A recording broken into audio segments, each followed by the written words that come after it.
Dear students, in today's video, again we will discuss some important advanced level words. These words are highly useful for all competitive examinations like SSC, Bank PO, CDS, NDA, CAT, CLAT and other similar examinations. And the words are also highly useful for advanced learners also. These words are also frequently used in the newspaper editorials like The Hindu. So learning these words will certainly be highly useful or helpful for all of you to pass any competitive examination. So without wasting any time, come to the word, and the word is abdicate. This word abdicate is basically a verb and its meaning is to give up something, especially a position of power, a responsibility or a right formally. पुराने ज़माने में जब कोई राजा महाराजा अपने सिंहासन को त्याग दिया करता था तो इसके लिए एब्डिकेट शब्द का यूज होता था. But now those days have gone कि राजा महाराजा हुआ करते थे. अब कोई किसी भी बड़े पद पर, जैसे कोई पॉलिटिशियन, कोई मिनिस्टर है, प्राइम मिनिस्टर है, चीफ मिनिस्टर है, और किसी हाई लेवल पोस्ट पर अगर कोई व्यक्ति है और उस पोस्ट को अगर वो छोड़ देता, उसे रिजाइन कर देता, उस पद को त्याग देता है, यानी वो फॉर्मली अपने उस अधिकार को, अपने उस जिम्मेदारी को या अपने उस पोजीशन को छोड़ देता है, तो हम इसे एब्डिकेट कहना करते हैं. इट मीन्स पद, सिंहासन, गद्दी, अधिकार आदि को त्याग देना या छोड़ देना. ये एसएससी के वन वर्ड सब्स्टिट्यूट्स के पार्ट में पिछले 15 साल में, यानी 2018 तक के पेपर के एनालिसिस पर ये 5 बार ये शब्द पूछा गया था. And the meaning given by the SSC is to give up one's authority और थ्रोन, यानी अपने अथॉरिटी को छोड़ देना, और थ्रोन का मतलब राज सिंहासन को छोड़ देना, गद्दी को छोड़ देना. Now let us see some examples. You can not abdicate your responsibility for this project, कि इस प्रोजेक्ट के लिए आप अपनी जिम्मेदारी को नहीं छोड़ सकते. सो एब्डिकेट योर रिस्पॉन्सिबिलिटी, तो किस तरीके से इनके साथ अलग अलग नाउन्स का यूज होता है. Okay, she abdicated a right to share in our parental property, कि वो अपने पेरेंटल प्रॉपर्टी पर अपने अधिकार को, यानी अपने उनसे बाकी लोगों से शेयर करने के अपने अधिकार को उसने क्या किया, एब्डिकेट कर दिया. And last sentence is the revolutionaries in Nepal forced the king to abdicate the throne. आप लोगों ने कुछ सालों पहले देखा होगा कि नेपाल में राजा हुआ करते थे, यानी राजशाही तंत्र था, लेकिन वहां पर आंदोलन हुआ और वहां की जो क्रांतिकारी जो लोग थे उन्होंने राजा को अपना सिंहासन छोड़ने के लिए फोर्स किया, दबाव डाला और राजा ने अपना सिंहासन छोड़ दिया. So it's very important word. It is also used in present time if somebody gives up some higher posts. Okay, next important word is anarchy. Look at its pronunciation. Most of the people pronounce this word as anarchy. It's not anarchy, it's anarchy in American, and even you can drop this R in British English. It's anarchy. Okay, but you can say it's anarchy, not anarchy. Clear? Meaning is a situation in which there is no government, order, rule, law, control, etc. यानी ऐसी स्थिति जहां कोई कानून ही नहीं है, चारों तरफ लोग तोड़फोड़ कर रहे हैं, कोई किसी की मानता नहीं है, पूरी तरीके से डिसिप्लिन खत्म हो चुका है. That is called in one word in Hindi अराजकता. क्लियर? एसएससी के वन वर्ड सब्स्टिट्यूट वाले पार्ट में पिछले 15 साल में, यानी 2018 तक, 2003 से 18 तक ये 5 बार पूछा जा चुका है. एंड इट्स प्रोनाउंसिएशन ज़्यादा तो लोग गलत करते हैं, इसलिए मैंने कहा anarchy, not anarchy, because as per spelling they pronounce it as anarchy. SSC ने जो मीनिंग दिया है, a situation in a country और an organisation etcetera in which there is no government, order और कंट्रोल, यानी ऐसी स्थिति जहां पर किसी देश में, किसी संस्था में कोई किसी प्रकार का शासन नहीं हो, किसी प्रकार का कोई रूल्स रेगुलेशंस कानून नहीं हो, और कोई किसी की सुनता नहीं हो, मानता नहीं हो, डिसिप्लिन नहीं हो. दैट इज अराजकता. सेंटेंस देखिए. Civil war and famine sent the nation plunging into anarchy, कि जो गृह युद्ध, जो सिविल वॉर हुआ, और फेमिन में जो भूखमरी वहां पर हुई, इन दोनों ने पूरे राष्ट्र को, नेशन को पूरी तरीके से अराजकता में धकेल दिया, प्लंज कर दिया, डुबो दिया. once again I want to tell all of you, basically if you read our book high level vocabulary, then you will have several advantages. Number one, you will learn all the advanced level words which are frequently asked in various competitive examinations. You will learn the correct pronunciation of these words and also the grammatical category, whether it is a noun or a verb or an adjective or something else. Then you will get the meaning in English as well as in Hindi.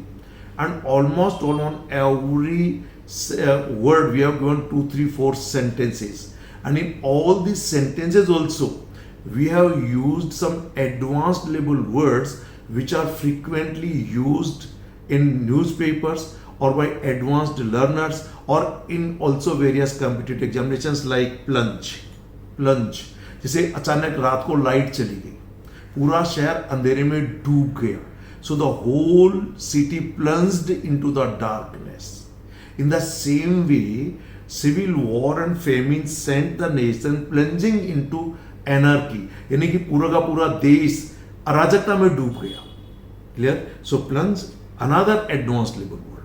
Okay. Next is the overthrow of democratic government was followed by a period of anarchy. कि जो democratic government थी, यानी जो चुनी हुई सरकार थी, उसको ओवरथ्रो कर दिया, उसको उखाड़ फेंक दिया. उसको जो शासन में जो सरकार थी उसको हटा दिया, शासन उसको ओवरथ्रो कर दिया.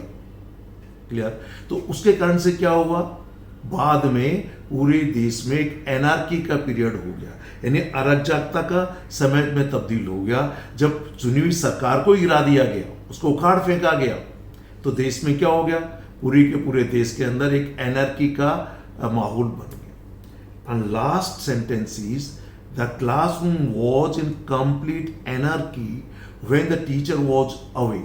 जब क्लास में टीचर नहीं था तो पूरी की पूरी क्लास में क्या हुआ, एनर्की हो गई. कोई स्टूडेंट किसी की सुन ही नहीं रहा था, हौला मचा रहे थे, खेल कूद रहे थे, एक दूसरे से कुछ कह रहे थे. वहां पर कोई किसी प्रकार का अनुशासन नहीं था, डिसिप्लिन नहीं था जब टीचर क्लास से बाहर चला गया. So the word has been asked in the part of one word substitute in SSC 5 times in last 15 years. And this word is also useful for our day-to-day purpose also. Okay. Next important word is contemporary. It has got two meaning. एक इन हिंदी में कहते हैं ना समकालीन. पुराने जमाने में जैसे गांधी जी के समकालीन कुछ लोग थे, कुछ लीडर थे, तो एक ही समय में पैदा हुए, एक ही समय में उन्होंने काम किया. सो उन्हें हम कहते थे contemporary. So belonging to the same time, एक मीनिंग तो ये है. और जब ये एसएससी में पूछा गया तो पिछले 15 साल में 5 बार पूछा गया. And the meaning is belonging to the same time. This meaning we have given in our book, though there may be some difference. Difference means difference in the use of words while explaining the meaning of the words. Otherwise, the meaning will be almost all same, will be similar in our book and also in various competitive examinations. Another meaning is belonging to the present time. जो वर्तमान समय का है, means modern है, that is contemporary music, art, literature, architecture. जो वर्तमान समय का आधुनिक है. Okay? Sentence देखिए. This novel has been written several years ago. It still has a contemporary feel to it. कि ये जो नॉवल ये कई वर्षों पहले लिखा गया है और इसमें अभी भी कंटेम्प्रेरी फील इसमें आता है, यानी लगता है ये बहुत ही आधुनिक है, बहुत ही मॉडर्न है और वर्तमान की परिस्थितियों से ये काफ़ी मिलता जुलता है. Okay. Next is young people like contemporary music. They are not interested in traditional classic music. कि कुछ लोग, ये जो युवा लोग हैं, ये क्या करते हैं, वर्तमान के यानी मॉडर्न म्यूजिक को पसंद करते हैं, जो वर्तमान समय का है, जो कंटेम्प्रेरी है. Clear? They are not interested in traditional classic music. वो किसी भी तरीके के ट्रेडिशनल क्लासिक म्यूजिक में इंटरेस्टेड नहीं है. Next is television plays a vital role in contemporary society. कि जो टेलीविज़न है वो वर्तमान जो मॉडर्न सोसाइटी है इसके अंदर एक बहुत ही इंपॉर्टेंट रोल प्ले करता है. Vital role, vital means important. And fourth is the meaning is was Shivaji Maharaj contemporary with Aurangzeb, कि शिवाजी महाराज और औरंगजेब क्या समकालीन थे? Clear? So these are some sentences which are highly useful for all of you to retain such type of words for a longer period in your mind. Next word is epilogue. Clear? Epilogue means a passage or speech which is added to the end of a book or a play as conclusion, जिसे हम कहते हैं उपसंहार। उपसंहार यानी किसी भी play के बाद, किसी बुक के लास्ट में उस बुक के बारे में कुछ इंपॉर्टेंट इंफॉर्मेशन देते हुए जो उसका कंक्लूड किया जाता है, that is epilogue and meaning is उपसंहार। Epitaph already we have taught in some other video. You can look in that video or you can read its definition. I have already taught you in different video. Okay, and today's last word is extempore. Look at its pronunciation. Some people pronounce it as extempore. They pronounce this P-O-R-E-H, por, but it's not por, it's pari, extempore. Means बिना किसी तैयारी के, जैसे आप लोग university में, college में debate होती थी, जो बिना किसी तैयारी के आपको वही टॉपिक दिया जाता था, 3 मिनट सोचने के लिए दिया जाता था, फिर आपको अपना भाषण देने के लिए कहा जाता था, तो वो बिना किसी तैयारी के यकायक जो प्रतियोगिता डिबेट होती थी वो एक्सटेम्परी डिबेट होती थी। इसके लिए जो कुछ वर्ड जो सिमिलर यूज होते हैं, बहुत कॉमन है। एक one word is impromptu. Impromptu, बिना किसी तैयारी के जो डिबेट वगैरह होती है, that is impromptu. Another synonym is improvised, without any previous preparation, कोई भी बातचीत। सेंटेंस देखिए, इसकी डेफिनेशन है स्पोकन और done without any previous thought, preparation और प्रैक्टिस, दैट इज इम्प्रॉम्प्टू। बिना पूर्व तैयारी के यकायक सहसा आपसे कहा जाए आपको स्टेज पर आकर भाषण देना है, आपने को तैयारी नहीं किया, दैट इज एक्सटेम्परी स्पीच और इम्प्रॉम्प्टू स्पीच और improvised speech.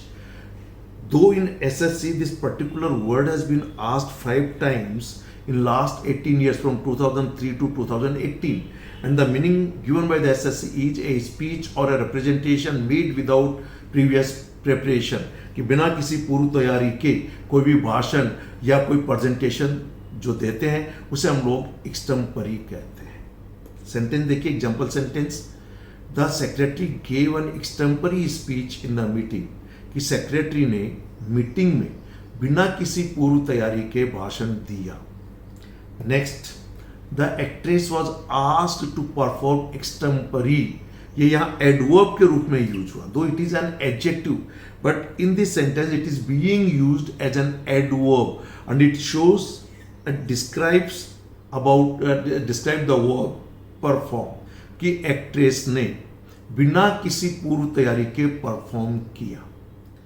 And next is she always speaks or plays extempore, वह हमेशा किसी पूर्व तैयारी के बोलती है या प्ले करती है। So it is very important word. Dear students, once again I want to tell you, there is no shortcut to retain the word for a longer period. Though some teachers suggest some shortcut and they say, and they even give some very funny ideas. For some time कहना चाहिए कि temporarily वो काम कर सकते हैं, limited words के लिए काम कर सकते हैं, 100, 150, 200, 250 वर्ड्स के लिए काम कर सकते हैं, और बड़े फनी तरीके से वो कहते हैं। जैसे कोई एक टीचर कह रहे थे कि just to remember the word and adroit, जो बहुत ही क्लेवर होता है, एड्रॉइट होता है, स्किलफुल होता है, तो आप इसको एंड्रॉइड से जोड़ लीजिए।